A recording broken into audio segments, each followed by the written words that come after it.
Ladies and gentlemen, from the Microsoft Theater here in downtown Los Angeles, brought to you by Shawn Porter Promotions. What's up, everybody? Welcome to the PorterWay Podcast. We got a great show lined up for you today.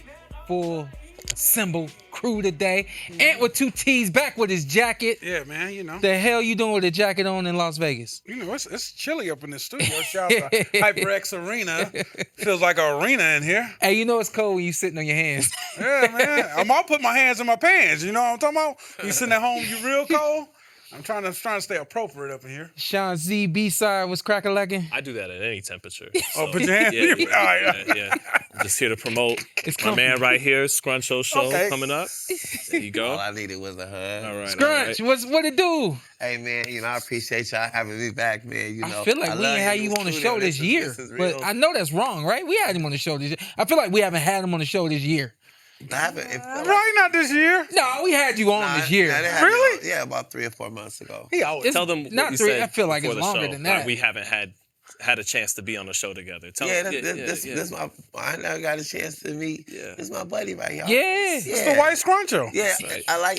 He looked like a... his name could be I Scruncho. said, if I ever be white, I'm getting that haircut. There you go. That's And if I was Scruncho, black, my hair Scrunchy. would still be long. Scrunch. Yeah.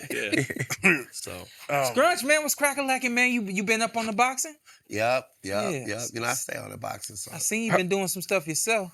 Yeah, I got my one-man show. All I needed was a hug. Yeah. And it really just... it's Hold on, like- before don't Yeah. get into it. Let Yeah. me do me first before we do you. Okay, yeah. All right, let me do me real quick. Because it was my birthday over the Oh, yeah. weekend. it was. Oh, It was his happy birthday. birthday, Good Happy time, man. birthday. Where the hell was you at? Get that hand out Oh, of my man, face. you know, I was What you working, do for your man. birthday, though? I kept everybody at the house until you was there. I said, Why nah, everybody I start said- calling me? I I said, told you y'all I got was to go. working. I said, he ain't coming. I was He working. said he not going to show up tonight. I'll be there next year. We had a good time, man. We had a good time. So, real quick, we can just show that, and I'll talk over it. But my birthday was on Monday. Oh, man. So Sunday night, me and the boys and the wife, we all went to the Tournament of the Kings, and Ant happened to be there this weekend too.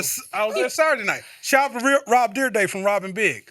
Hey, real cool dude. Sat right next to me the whole day. Yeah. Oh, man. Ant's Rolodex is getting pretty good. Like, Yeah, you know. yeah. So for people ask me all the time, how is it living in Las Vegas, and what is there to do if you ain't gambling and stuff like.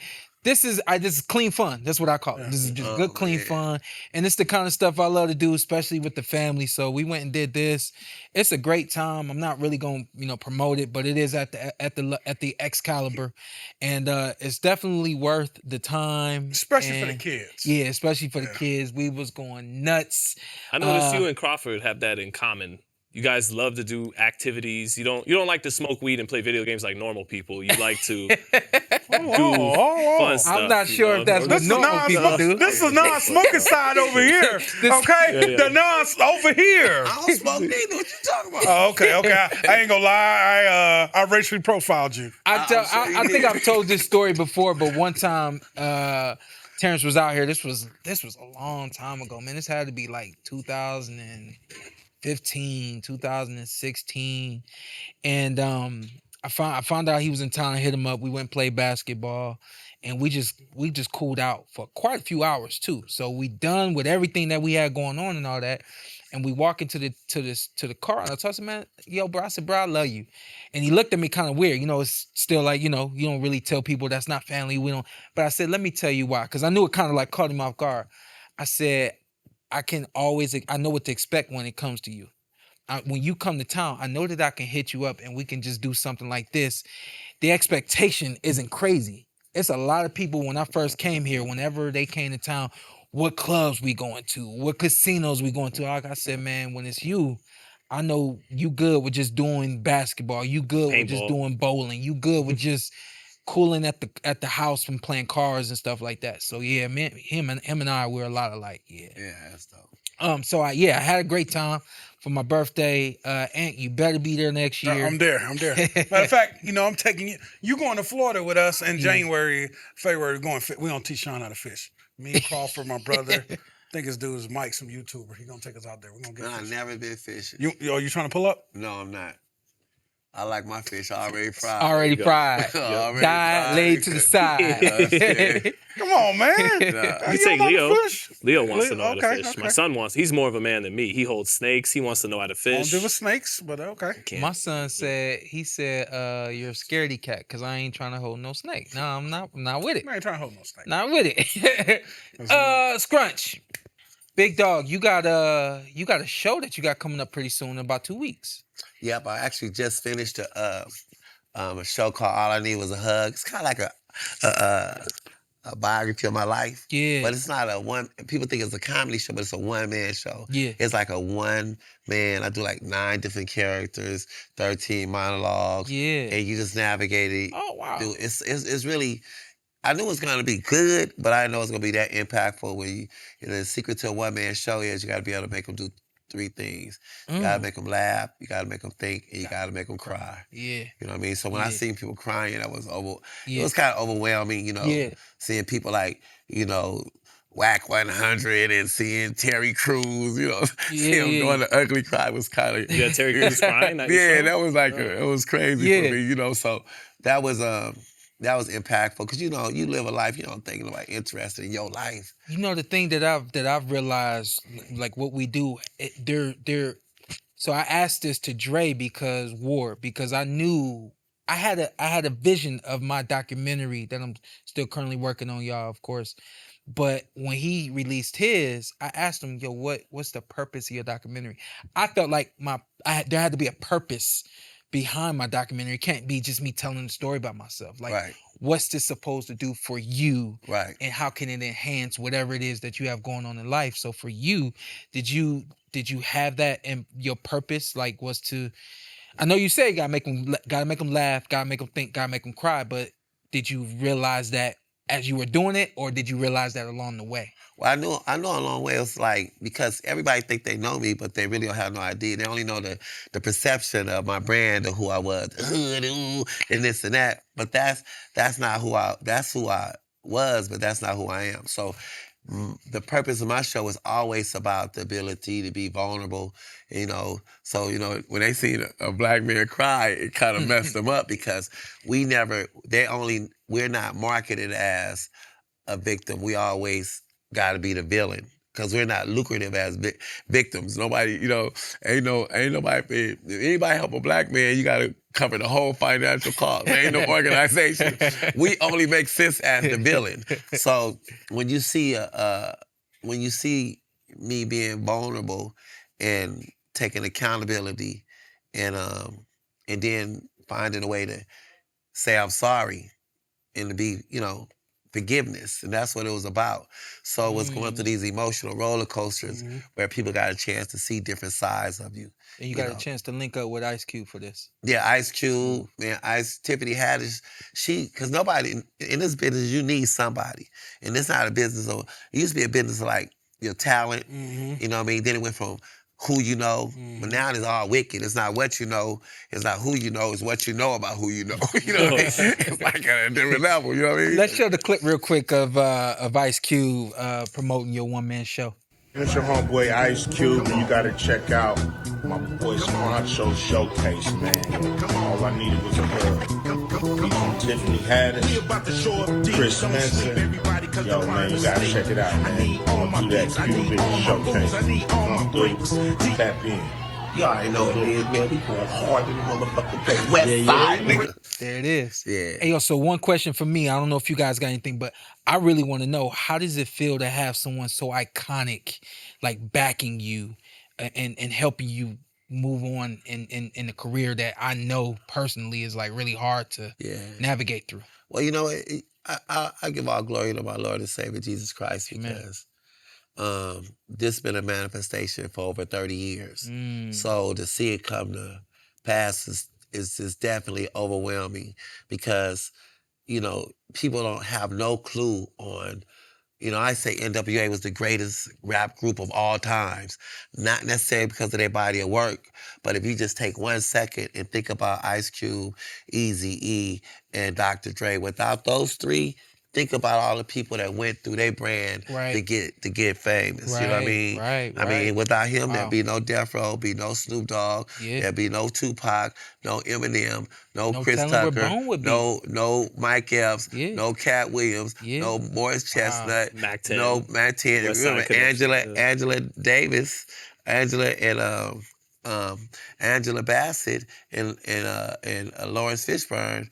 They was in Boys in the Hood before they was Ike and Tina. So people they never give them their props as a unit. Everybody got their break, you know, a great deal of them. And Ice Cube probably one of the most underrated. He started a league where the NBA get rid of talented, gifted athletes, not because they wasn't good enough, because they're making room for the youngsters. So now he started an organization where that's mentally helping them guys get a second chance to make it right while they still good. So the enormous amount of revenue that Ice Cube by himself bring to this industry is phenomenal. So to have him, you know, behind my brand is absolutely overwhelming and humbly appreciated. Congratulations to have that relationship, big dog. What type of advice you can give to a young crowd? Because like they don't want to be a manager like my man, a plumber like me, reporter. They want to stardom. Right. What can you give to young people? But do you know what young people want to stardom, but they don't want the work. Yeah. You know, when they look at it, they want to be like y'all. Yeah. What can you give back to them? Tell them. I tell every comedian, it's real simple. Just, you know, you got to understand. One stage, one mic, one night, and a long ass road. You know what I mean? And with a very small chance of making it. You know what I mean? So my advice is, you know, I wouldn't tell you to do it. You know what I mean? Because don't make it a mission, make it an addiction. Just be a microphone junkie, you know what I mean? And hope for the best. But just don't forget who the giver of all your gifts. Put God in front of everything. And you could get it. You know, the one thing for me that I'm becoming more honest with guys, especially in boxing, with entertainment, with being a showman. Right. Not everybody's made to do this. Not everybody's built to do this. Right. And it's with boxing and with your art. Right. Not everybody's meant to go up here. Right. You know?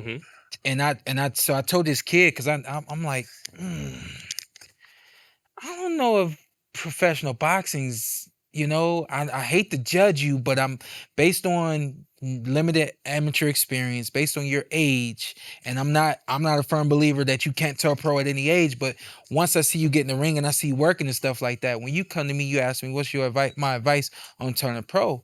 My advice is, big dog, set goals and understand that the goal way up here to be this world champion and stuff like that, it takes a lot to get there. Exactly. And I told him, I said, with everything that I did, I started boxing at 5. I started competing at 8. Olympics, Pan American, world champion, junior Olympic, all this kind of stuff. I said, and I still had a hard time getting there. I said, it's going to be very hard to get here. I said, set goals down here. Right. And as you start getting to those goals and you see that you're going to accomplish those goals, start setting higher goals and go from there. Don't go into this thing thinking that this or nothing. Exactly. Because you might not get it. Don't go into this comedy thing thinking it's $1,000 fans in every stadium. You got to start working them arenas that you know the baseline downtown. Right. And move from there. Be patient, and along with that, like you said, man, get an honor to God, because God will honor it right back. I ain't no way I could even be alive without God. Like, it's no way, bro. You cannot give yourself the glory, you know what I mean? And we living in a time when talent used to drive the car, but talent outside hitchhiking now. People don't need no talent. You know what I mean? People need, you learn how to, people don't want to be They don't want to be artists. Yeah. They want to be famous. Yeah. And they want to be rich. Yeah. And you don't need talent to be famous and rich. Yeah. You just need to learn how to create enough trash you can sell. Because trash make money. Hey, You know what I mean? this is what I've been saying on the show all the time. money is in the trash, not the talent. Funny thing So you what do you said think of Jake about- Paul versus Javante? I mean, you know, To that point, but though. exactly. If you think about Jake Paul and Javante, you know, he took the because he public had to eats it up, master the though. art. Yeah. But he mastered the art of marketing. Yeah. Marketing override Everything. talent, because when you can market, then that is the arena. You know, nobody care about your talent. Not to say he's not They working care about hard the and- asses in the seats. Right. You know what I mean? You can put asses in the seat. Look, it's not too many comedians can really mess with me. But can I put asses in the seat? You know what I mean? So of course they're gonna go get somebody to put the asses in the seat because it's about the money, not the funny. So you have to just respect where the game is, for better, for worse, and you got to figure out a way to adapt and find a medium. But I think it's enough room for everybody to work together, because the ones that might not have got the marketing skills, they still need us to learn how to art. And the ones that got, like me, who don't have the marketing skills, I still need to reach out to them so we all can work together if we figure it out. I think we got something we can work on. Let's show this other video. There's no audio here, so we can talk over this one. But Scrunch is be hype when it comes to this boxing thing, and you hitting mitts. I know you've worked with my dad quite a few times. Yeah. How much like time do you put into boxing? My man got out the car, y'all. He just said, "Yo, we gonna do this real quick, and then when the light change, we gonna jump back in the car like nothing ever I thought happened." that was whack 100. Yo, where you at? You in Beverly Hills right here? Nah, I'm in Venice. Lamar Park. I'm in the hood. Where the? So what you trying to do? You know, I like to. You think he Coach Roger? Huh? You think he Roger Mayweather? No, I can't. You know, I be like, I got this thing about when you from the hood, right? And you know how Chris Rock, he one of my favorite comedians. You know what I mean? Just his body, his work, his consistency, his ability to tell a joke. Like, he on my Mount Rushmore. And I think he the funniest comedian of today. But me and his points of views are totally opposite. Because he often say, I love African Americans, but I can't stand niggas. I agree. Opposite. I love niggas, but I can't stand African Americans. Because there's three kind of black dudes I don't mess with. There's white niggas too. Yeah, but it's three kind of black dudes I don't mess with. I don't trust no brother that can't play spades. Ah. And I don't trust no brother that eat less than 3 tacos. You know what I mean? Like, fuck you What eat nibbling 3 for? tacos? Well, how What you nibble? Yeah, that is. The rats yeah. nibble. What you nibbling for? what tacos got to do with it? I knock out It's about like, 6 tacos. did you grow up in LA? At least Yeah, you 8. need 6 tacos. Yeah, Are you from that's So I eat like 2 tacos. What you Are you nibbling from LA, for? Scrunch? Yeah, from Long Okay, Beach. see, so in Cleveland, the taco thing might not be. It ain't. And I don't trust no black man that golf. What type of man would play a sport where you got to twinkle your ass to hit the ball? Nah, hey, listen, Charles man. Barkley? Your boy Chris Spencer was out here last week golfing. Yo, I said your boy Chris Spencer was out here last week golfing. I say I just don't trust him. I was about to say, Kevin here right now golfing. Hey, yo, let's Kevin get to Hart. some boxing real quick. I want to remind y'all, just keep signing up for this membership. Got a lot coming to you guys. I'm gonna be sparring with this man before the end of the year. It's a couple other people that I was. Oh, you gonna get him in spoken the to. ring? Yeah, I'm gonna get him in Oh, the ring. man. No, I didn't show that for nothing. That's just to let y'all know, like he really he be working on it, and so we're gonna put his skills to the test. Yes. Put his skills to the Go test. to When's the the last body. time you sparred? See, here, the one thing I sparred a couple Talk times. his way out of it. You know the best one thing I know about boxing rules.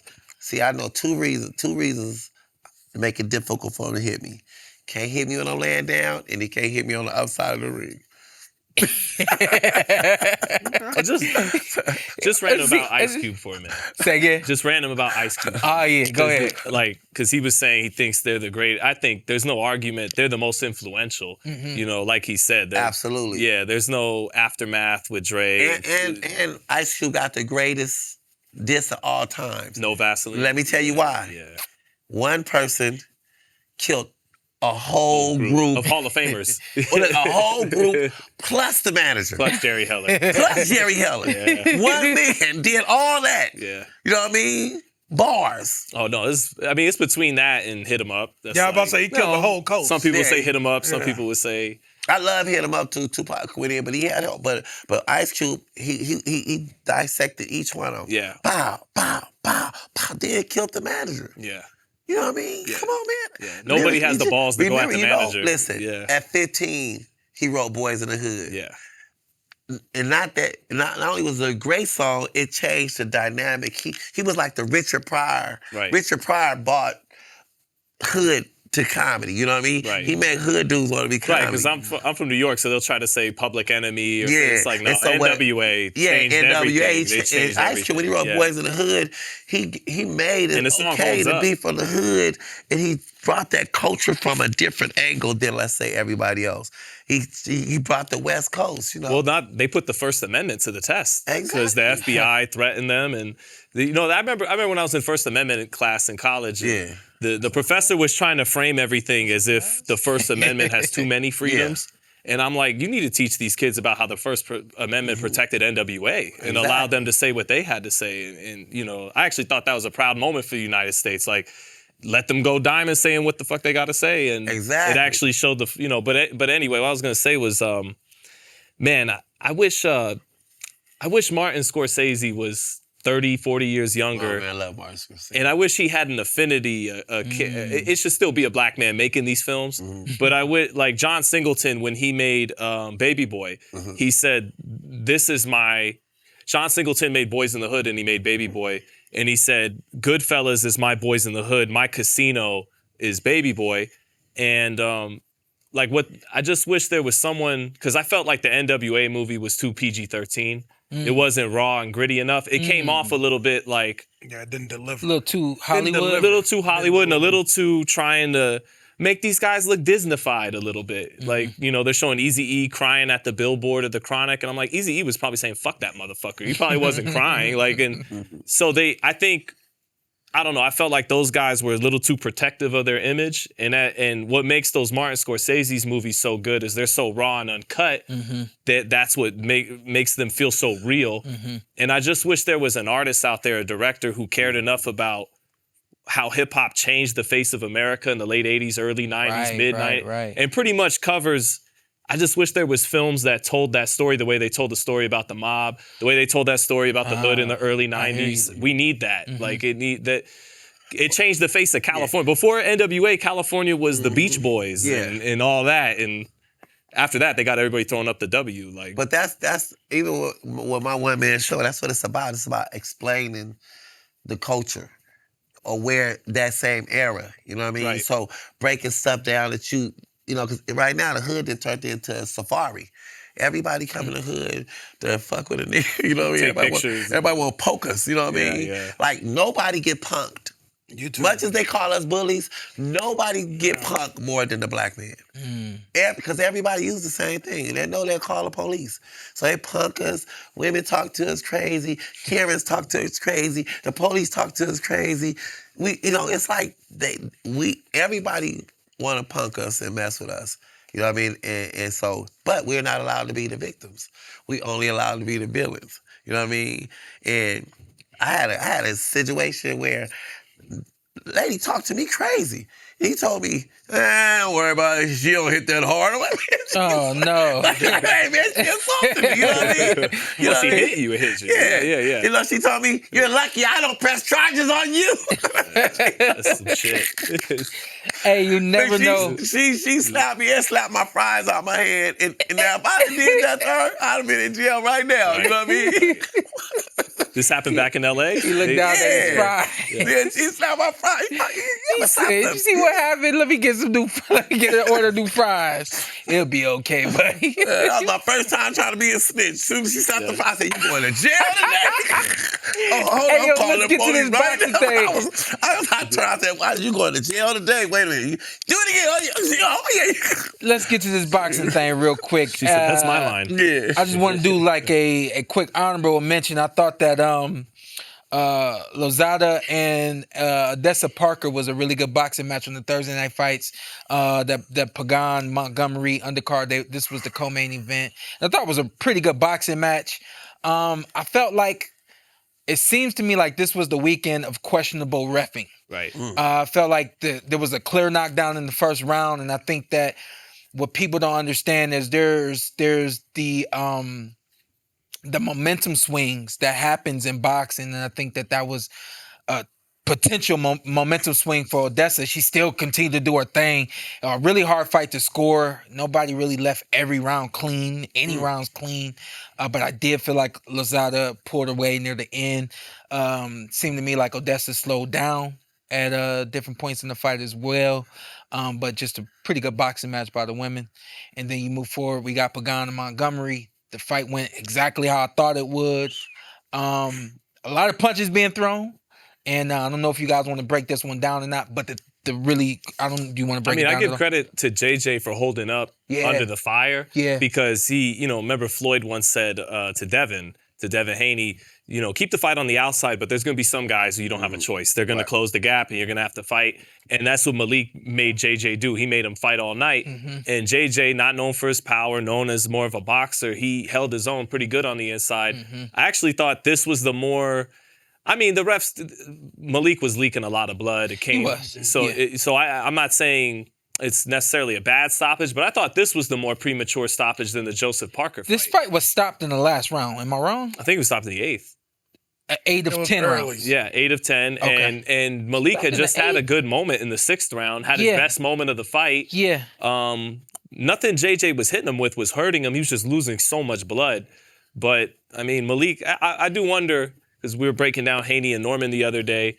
Maliek, like Brian, from Atlanta, a dog, but ultimately... stopped in the 9th round. 9th round, okay. And 9th. I'm sorry, but for me, if you let this fight go 9 rounds and we saw the cut happen, I believe it was the 2nd or the 3rd round when the cut happens. Once you get this close, and I'm just watching this, I'm thinking to myself, same thing with, I know we're going to get to Parker and Wardley, but to me, refs have to be able to have this time management in their minds and understand how far a fight has come, also recognize how close a fight could be.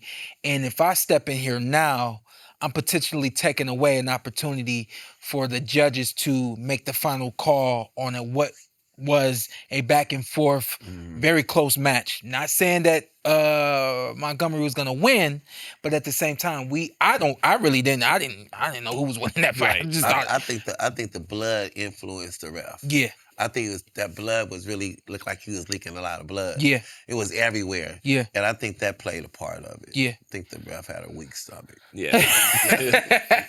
I don't know. I just Tough think break that, for Maliek, though. Huh? Tough break for Maliek. Yeah, it's a tough break classic. for Maliek, and it's like, Yeah. you're pretty much right there. And when again, I know that refs over here aren't judging the fight, but when you see a fighter come on at certain points throughout the fight, I feel as a ref, you have to make the judgment call that the eye isn't bothering him. So the eye can't bother me. And I think that when you take the fighter to the corner, I think the question should be, is he leaking too much? Is this too much blood? Is there going to be an issue? Bring the doctor up. Let's all have a conversation. Is there going to be an issue after another 3 minutes? Is this something that is going to have an effect in the next 24 hours? Should we be? That. Yeah, and that was my thing. I felt like there was a step that the ref should have taken. I don't know. I've been I kind of. I put it on judges. I put it on referees, kind of try to call it as I call it. And, if you feel disrespected as the referee that night, I'm just offering my advice as a former fighter and what I would expect to have happen if it's me or if it's someone else. Obviously, I know Maliek, and I just think that he just kind of stepped in and took the opportunity away. It would be different if Montgomery wasn't able to respond. It would be different if he wasn't able to Fighting just keep being who he was. That I never stopped him from being who he was. Yes, it keeps him in harm's way, but at the same time, I just thought that premature. Yeah, he didn't look hurt to be stopped. Yeah. He looked bloody, but he didn't look like. On the other side of that, god dang it, Parker. Yeah. Parker had the body language of him throughout this fight. And fighters talk about that. That could be the difference between winning or losing a close round. is your body language. Your body language. And so there were rounds where I'm like, you know? Yes. Keep it real. I was pulling for Parker. We all were. I thought that Wardley was going to win this fight. I thought that the younger guy who hasn't been through as many wars as Parker. He should have said that last week. I know. I thought that. Well, how many times did I say? How many times did I say? Really, they got Parker as the favorite? Yeah, you did. I because I just thought that the younger guy, who I was surprised that he was the underdog, because I just thought that going to the ring, people would have expected him to be the one to prevail.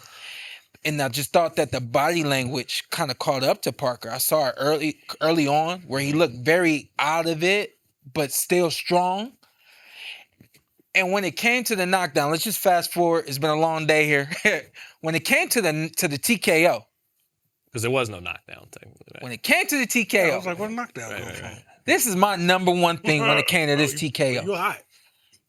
I said, if the dude isn't cognitive, okay, I understand the knockout, the TKO, because I hadn't seen the fight, so I knew, and I was told that this TKO was premature, but I had saw the foreshadowing of the body language, right? So yes, we see the body language, but we still see him cognitively moving, trying to, a lot of blocking. When the TKO came, he didn't return, but he still was cognitive. He still knew where he was at and what was going on. Get the hell out of the way. Or say something to him, right? Yeah, hey, say something to him. Hey, show me something. Yeah. Or bend down, get that. I mean, give a standing A. I mean, I think the ref might have said after the fight, in retrospect, he could have done that. The Fury Usyk was worse than that. Fury's all the way in the corner about to go down. As this moment started happening, I said, now Tyson was all over this ring. This bet not be the moment. Running around, Sean. I forgot about that. This bet not be the moment, because I had a feeling this was the moment, and I thought about. Yeah. But not every ref's the same. Was that Mark Nelson? That was Mark Nelson. Not every ref's the same, and not every moment's the same all as well. Right. There wasn't as many moments with Tyson Fury and Alexander Usyk where these big punches are being landed by both these guys. Mm-hmm. And so, I do understand the fact that we have to take care of these guys. It's really hard, respects to the ref. It is very hard when you're trying to watch out for the well-being of a fighter. And I just really felt like that body language caught up to him. I think as a ref, it would hurt me more still in moments from fighters. When y'all work so damn hard, you're going to have to really show me you hurt for me to really take this from you, because this decision could affect your life forever. Mm-hmm. So you got to really, really make a good decision off that. But I don't know. I think they should at least, before they throw their hands up, give it that should be a rule. Get up there and where they go here before they go here. Yeah, just look at him. Go here and look at him. Look at him, so he's like, man, I'm good, something. And then get back to it. And then get back to it. I think when they jump in. I'm good with that, breaking it. They making these emotional decisions. Yeah. You got to be. But if you break in that moment, you taking that moment of momentum I'm okay away with that. From the guy. Then the fight ended now. Yeah, but if the fight. Yeah, but I see what you mean. Yeah. You got to give him a beat, though. Before he's no, he should have said something. Show me something, Joe. Something. Lean in. Let him know the end is. Standing A count or something. Yeah. We got a couple from our guy, Matt Bergerson. Go ahead. I'm sorry. That being said, though, I seen Oscar and Joe Calzaghe get a lot of stoppages, just overwhelming guys. Most of the shots aren't landing, but that's a tried and true formula in boxing. You hurt your guy, you get him on the ropes, you tee off, make the ref have to make a tough decision. But again, that body language is always different. Right. To me, it seems like when you're bearing down on a guy and that ref comes in, usually the other guy isn't able to return. Yeah. Usually the other guy doesn't seem strong enough, or, and I just felt like it was opposite for Joseph. I just thought that Parker had more to go, and with the ref. I don't think it was Rolly Barroso level. No, it wasn't that bad. No, it wasn't that bad. I think shout out to Tony Rolly, Weeks. By the way, Tony Weeks. No, I don't know, man. He hurts him. Parker's saved by the bell the round before, the 10th. Yeah. And then in the 11th, in about a minute 15 in, he clocks him. He hurts him again. Right. 30 unanswered punches. Gets him on another set of ropes. Parker throws one or two shots, but with his legs all over the place, falls into the shot. Then he gets hit with a right hand. And after getting hit with a right hand, he pauses with his hands down. Yeah. And then eventually gets him up, but it doesn't look good to the ref. And the ref's thinking, here comes another 30 There's a unanswered. buildup. Well, the question becomes like, what was his chance of literally winning the fight? So I got to shout out my guy Sam Gordon, who used to work on the RJ. Shout out Sam Gordon. You know Sam, right? He's now in the Bay Area covering the Warriors. So Sam, he knows his boxing. He used to cover the fights here. Got a better gig in San Francisco covering the Warriors. He said, "Hey man, how about this? How about if Parker was really that guy, he would have separated.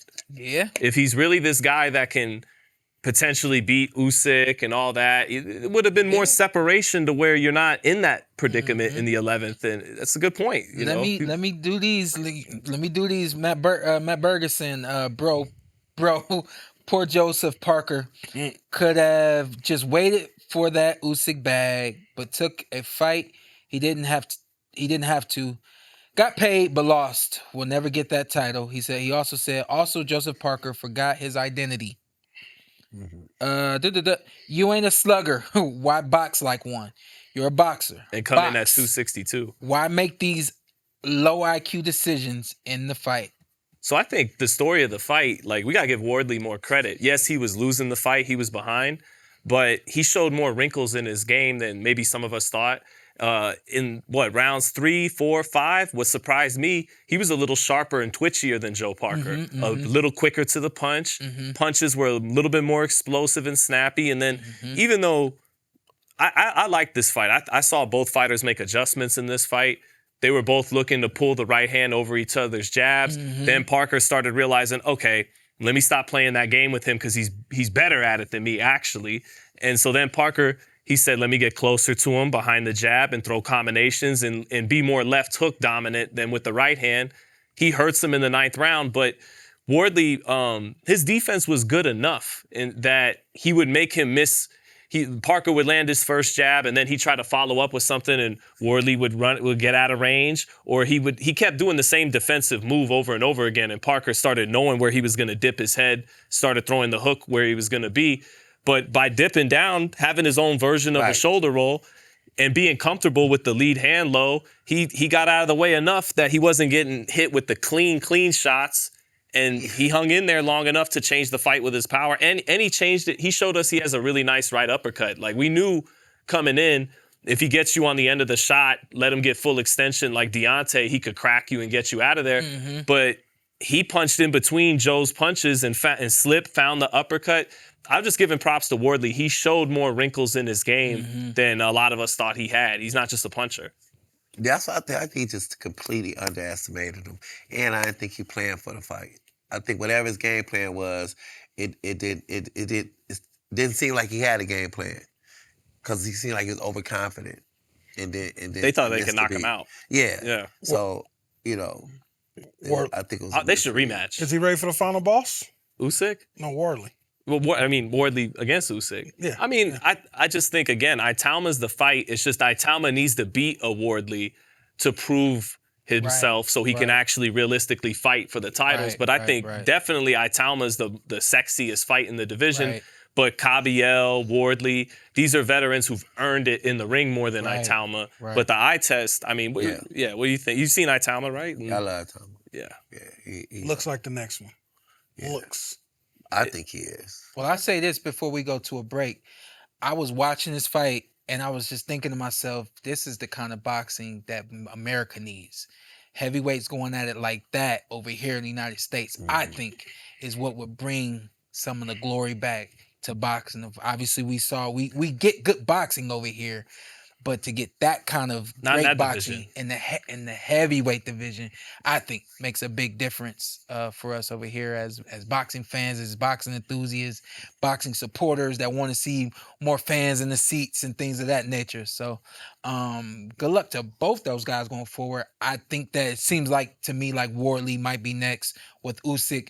I agree with you. I think that we should see Wardley versus Itama. They got the same trainer, so that ain't happening. In order for Itama to get Usyk. But I feel like Itama's either gonna get hopped over because the business is gonna do it, or he's gonna end up taking maybe one more fight before he gets a fight against Usyk. He needs to fight a guy like Wardley or Caballel or even I mean even fighting one of these guys in the top 10 that are on their way down like Someone Dubois, sharper. Joshua. Yeah. Well, someone sharper, someone faster, and someone who's got some serious power. Give him a true test. Yeah. All that said, we got a great guest when we come back.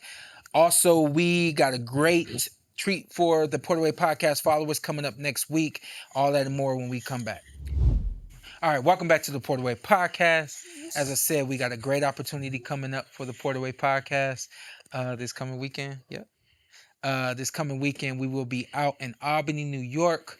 We've done this before with KMG Promotions. We're going to do it again. This time, though, the PorterWay Podcast is going to stream the entire night of boxing out there. Y'all know we like to do our lives, so we're going to get a live barbershop episode in as well. Without further ado, the father and son duo of KMG Promotions. Welcome to the PorterWay Podcast. Kasir, Mazzi Goldston, and his dad, Brother Ty. How you guys doing today? We doing good. Let's jump right into it. We got a busy Saturday coming up. Pro-Am show out there in Albany, New York. Tell everybody about it. Yeah, Saturday, November 1st, we got a Pro-Am going on. We got few amateur bouts, some of our upcoming amateurs. And then we got 4 exciting pro bouts. Some really good matchups on the card. We got Showtime Shawn Porter doing the commentating. We got brother Sheik Brownell and Goods as well. And I don't think it's gonna be a good event. We got Dave East on the walkout. So it should be a real entertaining night. Yeah, I'm excited to do some broadcasting with Goods the Animal. Real quick, for anybody that may not know, give us a little rundown on Mazzi over there. What's his amateur experience like? I know we know that he's 10-0-1 as a pro, but just remind everybody who Mazzi was coming out turning pro as an amateur. On the amateur, Mazzi won about 14 national titles. He won 6 overseas medals. Started bringing them overseas at the age of 15. So we did about 6 international tournaments. And he medaled at every one, 3 gold, 2 silver, and a bronze. Really should have been 5 gold, but you know how I go overseas. Yeah. And we was a little too young to compete for the Olympics at that time, where that's where his skill was gauged. He wasn't old enough to compete, and he never really had the dream to stick around and wait for the Olympics. So we ended up turning pro at 17, signing with Top Rank and Jay Prince. And pretty much that's the story up until he got pro, man. And then last year, was it the year before you guys part ways with Jay Prince and Top Rank? We parted ways in 22 or 23? It was actually September 2022. Okay. Well, this is what we definitely want to bring you guys back. We expect everything to go the way that you guys expected to go. We expected to go on Saturday. We're gonna bring you back, and we're gonna dig in a little bit deeper into your journey to this point, but just specifically to Saturday night. What's Mazzi looking like on Saturday night? Looking real good. He's fighting our opponent was probably our best opponent on paper. He's 13 wins, 1 loss, 10 knockouts. Tough kid coming out of Mexico.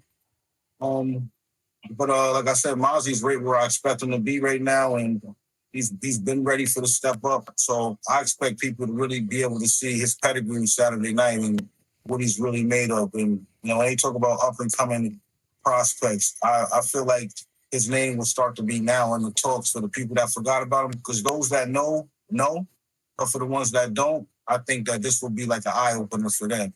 I feel like it's always like that for some of us that don't get to turn pro on ESPN, Right. back in the day, HBO, Showtime. It's a lot of people in boxing that know, but it's a lot of people that don't.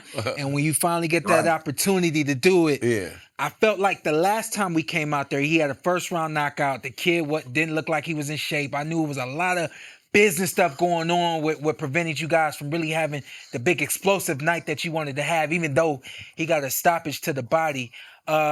Question for you, Mazzi. We got a guy in shape, ready to go this time. And if that's the case, how sharp are you going to look on fight night? I mean, my opponent coming in at his best is only going to bring the best out of me. So I train super hard this fight. I train super hard every fight. I put so many hours in, and I don't want to spoil anything, but if it's anything like the last one, I think this one going to be a little bit better. Mm-hmm. And that's just me grading my performance before I even go out there, because what I put into it this camp and what I know, what I'm expecting to put out there Saturday night is going to be even better than what I did on January 18th. So.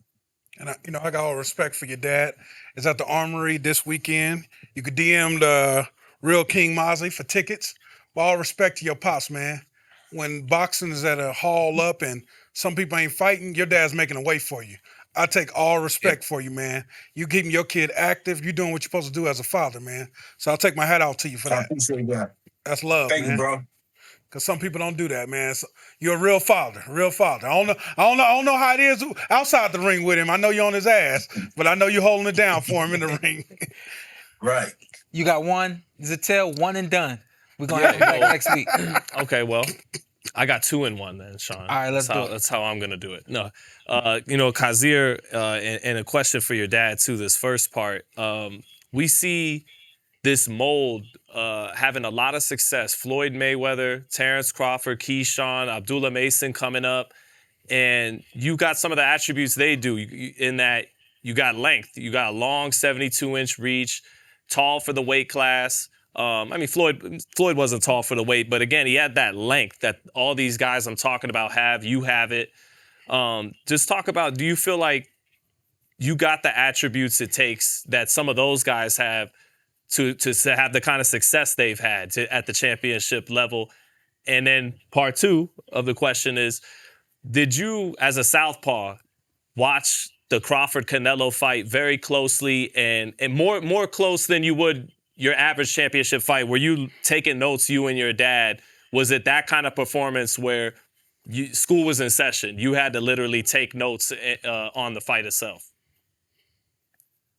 Yeah, so with the attribute things, I think I got them all. I think the ring IQ, the length, the power, the speed, the defense. I think I got it all. And when I put it together, everybody gonna see it. And I've been one of the top guys since the amateurs. And if you know me, you know I could really go out there and put on a great performance and could put on a great show. And on the Crawford fight, I studied that almost to every round to the T. Mm-hmm. Wrote down notes, everything, and gonna incorporate some of the things he did into that fight, into this fight. So one more, then we're gonna let you go. I don't know. Let me ask him a question. Yeah, go ahead. So listen, Mazzi, man, I'm a big fan of yours, man. I'm one of your newest fans. This Scruncho, by the way. Where my bitches? Where my bitches? That's Scruncho. Yeah, I'm a comedian, man. So look, he was a assistant pimp. Yeah, assistant pimp. You know what I mean? Listen, homie. Now, what's your game plan? Do you ever think about once you get to the elite level and you find somebody that's as equal as you at every level, and you get in the ring with him and he matching you tit for tat?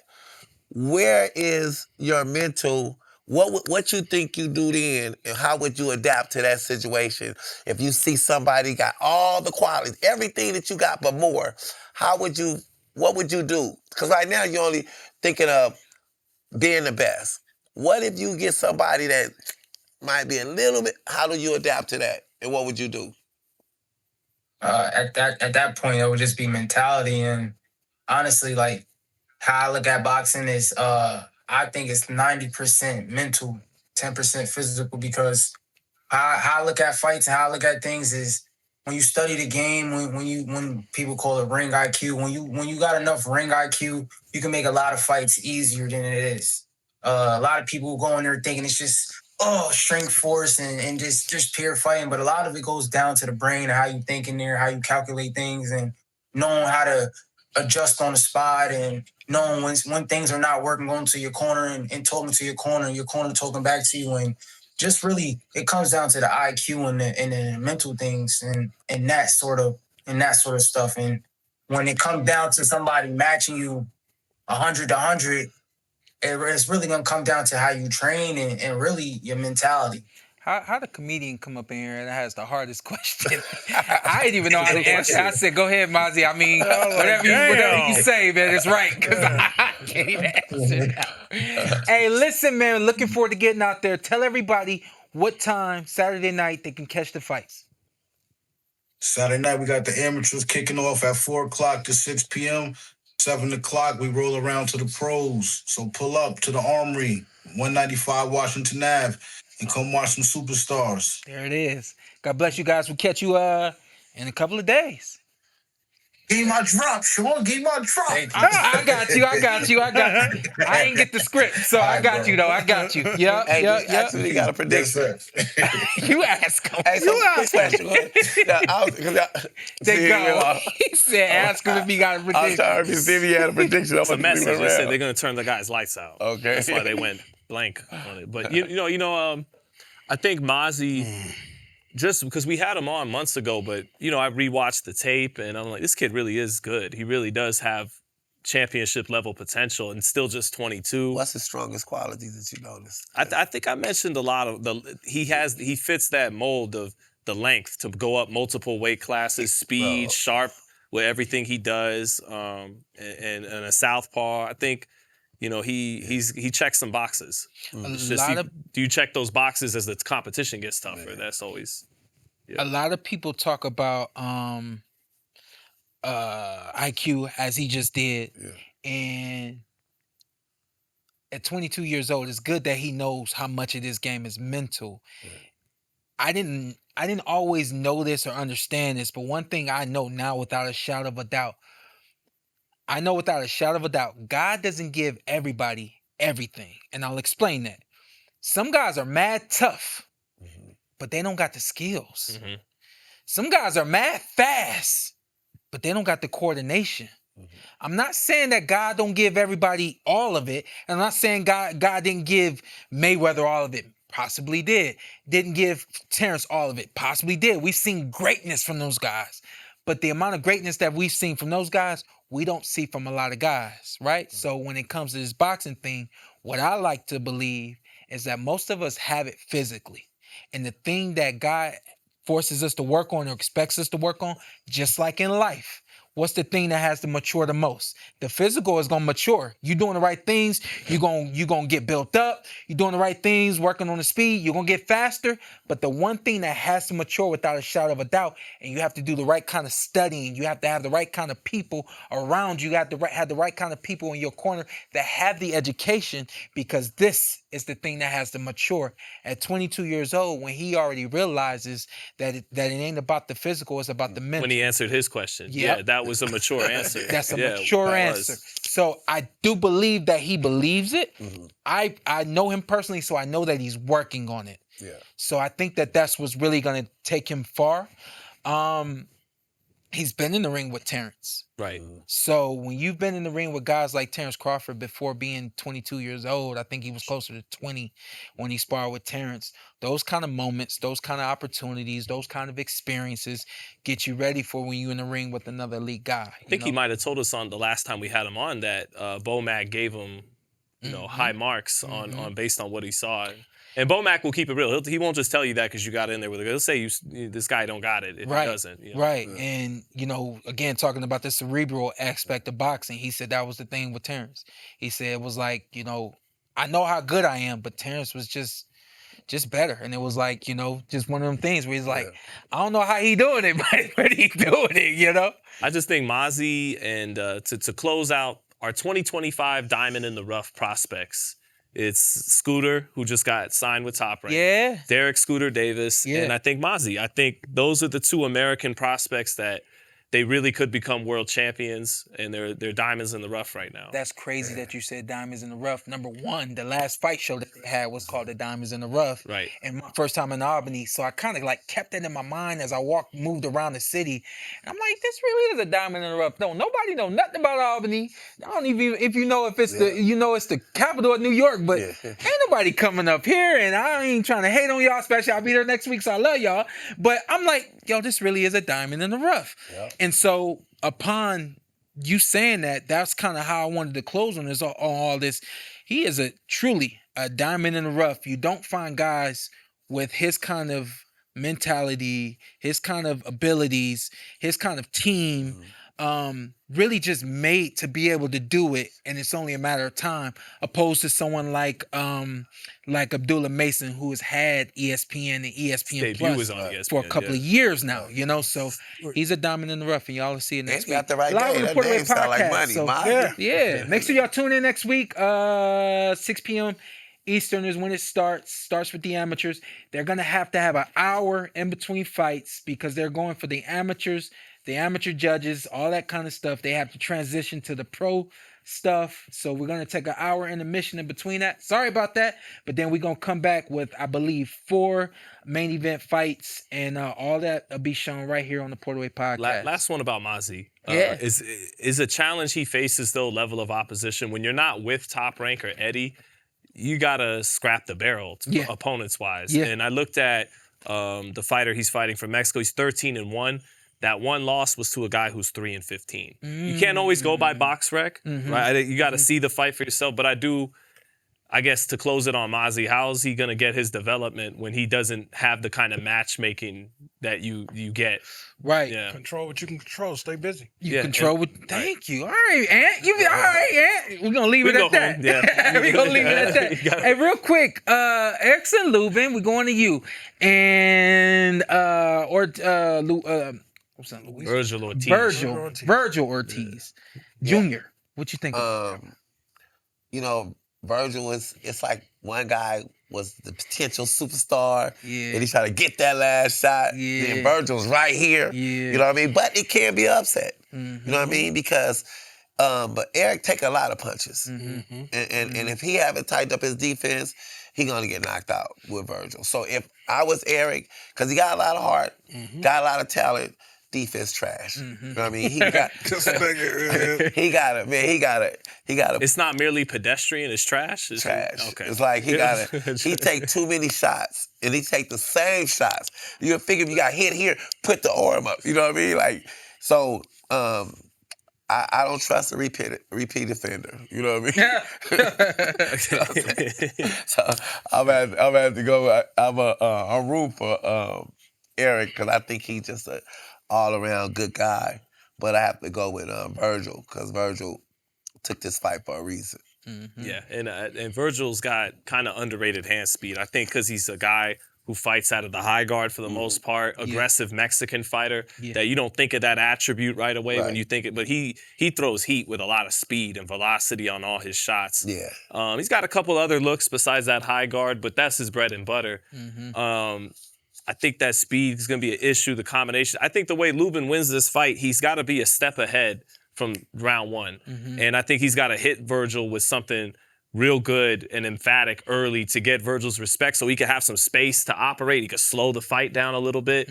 That's very difficult to do against a dude like Vergil with the intensity that he fights with and the number of punches he throws per round. And don't forget, he's got a jab to close that distance. He's not coming in naked just with a high guard. So I got Vergil. I mean, I think when you look at Lubin, who showed a lot of heart, dropped Fundora, but got stopped. He got stopped against Fundora. He got stopped against Charlo. And he barely nicked it against Ramos. He robbed Ramos. It was close. There's no way you're going to beat Vergil without good footwork.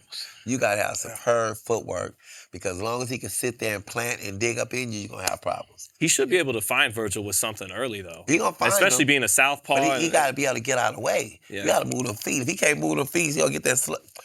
It's going to be I think Vergil's going to learn a lot from this fight. It makes him a better fighter. Oh, he needs this to get ready for Boots. Yeah, scarier fighter for Boots. Plus Lubin is a good athletic. You know, Lubin is with good pop. He got some good pop and whoopty-woo.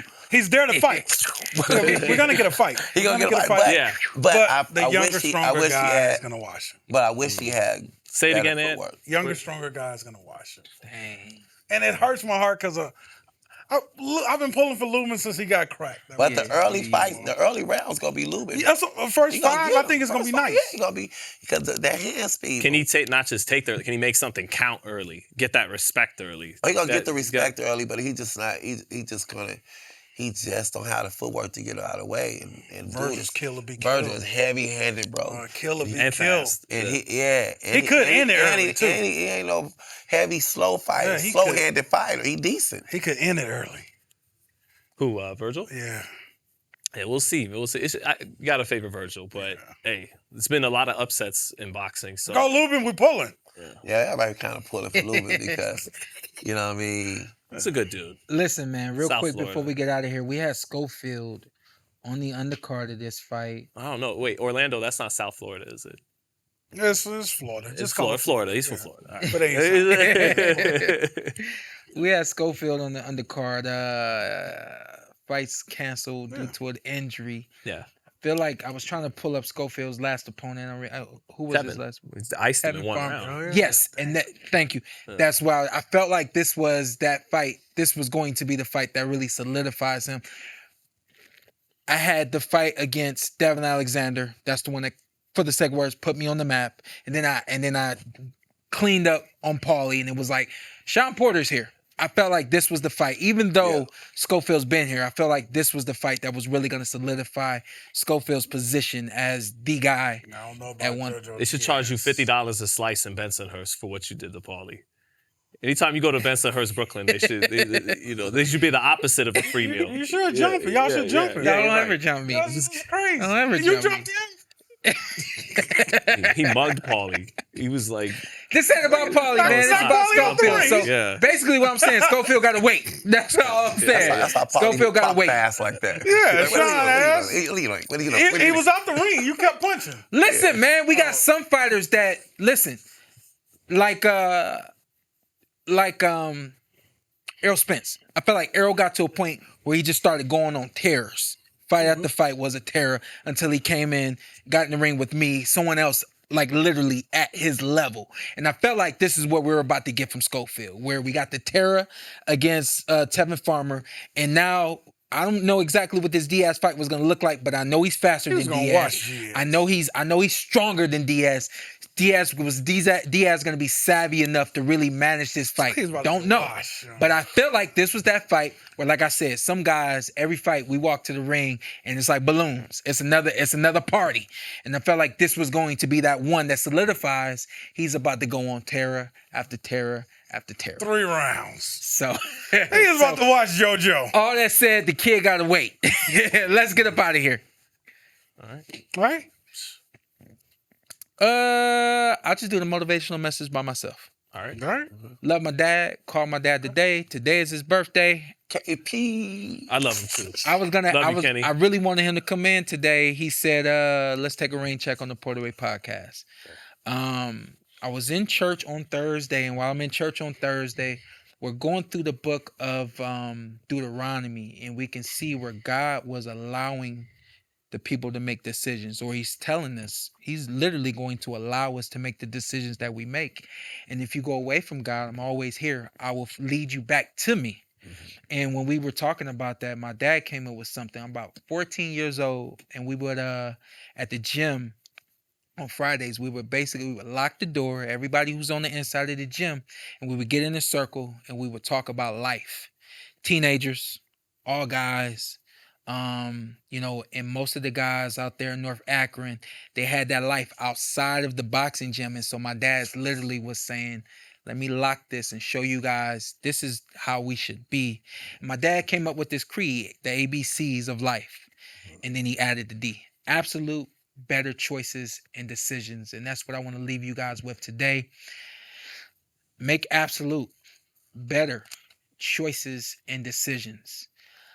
You may not be happy with your home life. You may not be happy with the career choice. You may not be happy with the girlfriend. You may not be happy with the living situation. You may not be happy with the city that you live in, the people that are surrounding you. Take a step back, lock your door, sit down, and think about how can I make better choices and decisions. When you unlock that door and you step out, be ready to make absolute better choices and decisions. This is the PorterWay.